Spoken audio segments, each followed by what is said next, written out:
Big TV screen పైన కూడా దాడికి సంబంధించిన విజువల్స్ కూడా మనం చూడొచ్చు.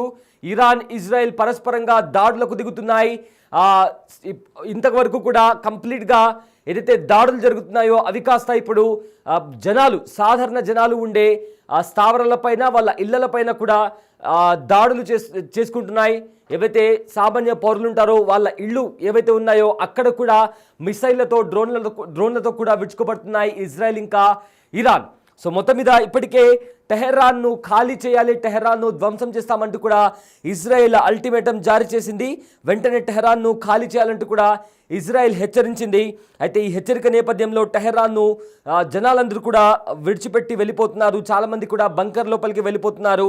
అయితే టెహరాన్లో దాదాపు 9 మిలియన్ల మంది ప్రజలు టెహరాన్లో జీవిస్తున్నారు. అయితే ఒక్కసారిగా నగరాన్ని అందరూ, ఆ సిటీని కూడా అందరూ వదిలిపెట్టి వెళ్తూ ఉండడంతో అక్కడ కాస్త గందరగోళ వాతావరణం కూడా ఏర్పడింది. మరోవైపు టెహరాన్లో మసీదులు, అదేవిధంగా స్కూల్స్కి సంబంధించి కూడా చాలామంది అక్కడ ఎవరైతే జనాలు ఉన్నారో స్కూల్స్లలో, అదేవిధంగా మసీదులలో కూడా అందరూ అక్కడ సేఫ్గా ఉండాలని కూడా ఇప్పటికే ఇరాన్ కూడా ప్రకటించింది. అయితే ఇజ్రాయెల్ వైపు కూడా ఇరాన్ మిసైళ్లతో విరుచుకోబడుతుంది, భారీ ఎత్తున మిసైళ్లతో ప్రయోగం చేస్తుంది. అయితే కంప్లీట్గా ఏవైతే వాళ్ళ దగ్గర ఉన్న ప్రతి మిసైల్ని కూడా బార్డర్కి చేరుస్తోంది ఇరాన్. ఆ తర్వాత ఇజ్రాయెల్ పైన మెరుపు దాడులు చేస్తుంది ఇరాన్. అయితే ఇప్పటికే ఏదైతే ఇంధన సరఫరా క్షేత్రంతో పాటు కీలకమైన స్థావరాలపైన కూడా దాడి చేసింది. అయితే అమెరికా అధ్యక్షుడు కూడా కీలక ఆదేశాలు జారీ చేశారు. ఇజ్రాయెల్ ఇంకా ఇరాన్ యుద్ధ నేపథ్యంలో అప్రమత్తంగా ఉండాలని కూడా అమెరికా అధ్యక్షుడు డొనాల్డ్ ట్రంప్ కూడా సూచించారు. అయితే ప్రజెంట్ అయితే కెనడాలో G7 సమావేశాలు జరుగుతున్నాయి. దానికి ట్రంప్ కూడా హాజరయ్యారు. ప్రజెంట్ ఏదైతే గందరగోళ వాతావరణం, యుద్ధ వాతావరణం కనిపిస్తుందో ఈ నేపథ్యంలో వెంటనే ఆ G7 సదస్సు నుంచి కూడా హుటాహుటిన అమెరికాకు పయనమయ్యారు ట్రంప్. యుద్ధ పరిస్థితుల నేపథ్యంలో నేషనల్ సెక్యూరిటీ కౌన్సిల్ని కూడా నిర్వహించబోతున్నారు. అధికారులందరూ కూడా అప్రమత్తంగా ఉండాలని కూడా ట్రంప్ ఆదేశాలు జారీ చేశారు. అయితే ఎలాంటి పరిస్థితులనైనా ఎదుర్కొనేందుకు సిద్ధంగా ఉండాలంటూ కూడా సూచించారు. అయితే ఇజ్రాయెల్కు అమెరికా మద్దతు ఇస్తుందన్న వార్తల నేపథ్యంలో ఇరాన్ అమెరికాపైకి దాడికి ప్రయత్నించే అవకాశం ఉన్నట్టు తెలుస్తోంది. ఇప్పటికే ఇజ్రాయెల్కు మద్దతు ఇవ్వడం లేదని కూడా ట్రంప్ క్లారిటీ ఇచ్చారు. అయితే తమపై దాడికి పాల్పడితే తీవ్ర పరిణామాలు ఉంటాయని కూడా ట్రంప్ హెచ్చరికలు జారీ చేశారు. అయితే మొత్తం మీద ఏదైతే ఈ యుద్ధం జరుగుతుందో ఇప్పటికే 5వ రోజుకి చేరింది. ఇరాన్ ఇంకా ఇజ్రాయెల్ మధ్య యుద్ధం తారా స్థాయికి చేరింది, పీక్స్ లెవెల్కి చేరింది. పరస్పరంగా కూడా దాడులు చేసుకుంటున్నాయి. అయితే టెహరాన్ని వీడాలంటూ కూడా ఇప్పటికే ఇజ్రాయెల్ ట్వీట్ చేసింది. ఆ ట్వీట్కి సంబంధించి కూడా వాళ్ళు చాలా స్పష్టం చేశారు. అయితే డొనాల్డ్ ట్రంప్ కూడా ఒక ట్వీట్ చేశారు.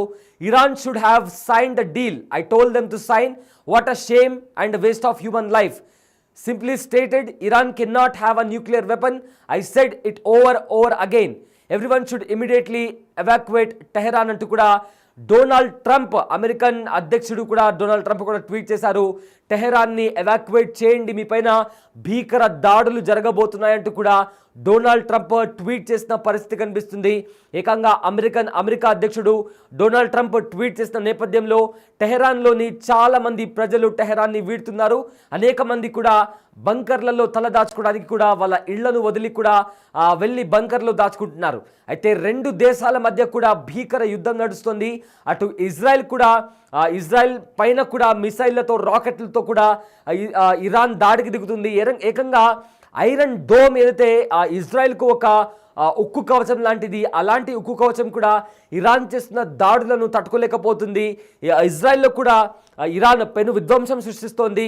కంప్లీట్గా కూడా టెల్ అవీవ్ పైన భీకర దాడులు చేస్తుంది ఇరాన్. సో మొత్తం మీద ఇదే నేపథ్యంలో డొనాల్డ్ ట్రంప్ కూడా ట్వీట్ చేశారు. అయితే మరోవైపు కూడా ఇరాన్ ఇదే రకంగా విరుచుకుపడుతుంది.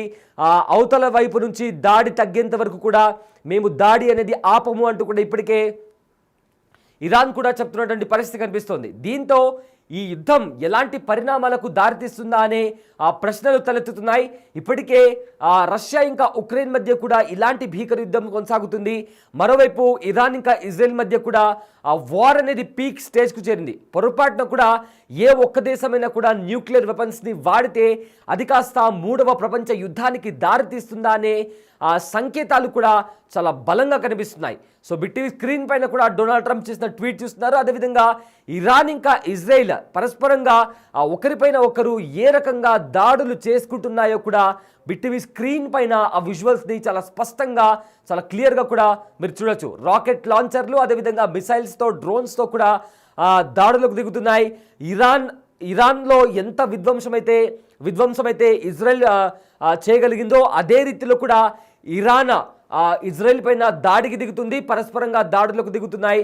అదేవిధంగా అదేవిధంగా ఇరాన్ కూడా ఇజ్రాయెల్కు వార్నింగ్ ఇచ్చింది. ఎవరైతే గాజా అదేవిధంగా పాలస్తీన్లో నాన్ పాలస్తీన్స్ ఎవరైతే ఉన్నారో వాళ్ళు కూడా వెంటనే ఖాళీ చేసి వెళ్ళాలి అంటూ కూడా ఇరాన్కి సంబంధించిన ఆర్మీ వాళ్ళు కూడా చాలా స్పష్టంగా వార్నింగ్ ఇచ్చారు. సో దీంతో ఏం జరగబోతుందా అనే ఒక హై టెన్షన్ వాతావరణం కనిపిస్తోంది. ఎందుకంటే G7 సదస్సులో ట్రంప్ పాల్గొనడానికి కూడా వెళ్ళారు, కానీ హుటాహుటిన ఆయన తిరిగి మళ్ళీ అమెరికాకి వచ్చేశారు. సో దీంతో ఏ క్షణమైనా భీకర దాడులు అనేవి మరింత తీవ్రతరం అయ్యే అవకాశం కనిపిస్తోంది. దీంతో ఇరాన్కి సపోర్ట్గా ఎవరు వస్తారు, అదేవిధంగా ఇజ్రాయెల్కి ఇప్పటికే డైరెక్ట్గా సపోర్ట్ ఇవ్వకపోయినా కూడా ఇండైరెక్ట్గా అమెరికా ఇజ్రాయెల్కు చాలా గట్టిగా సపోర్ట్ ఇస్తుంది. సో దీంతో ఈ యుద్ధం అనేది ఇతర దేశాలకు పాకుతుందా అనే చర్చ మొదలైంది.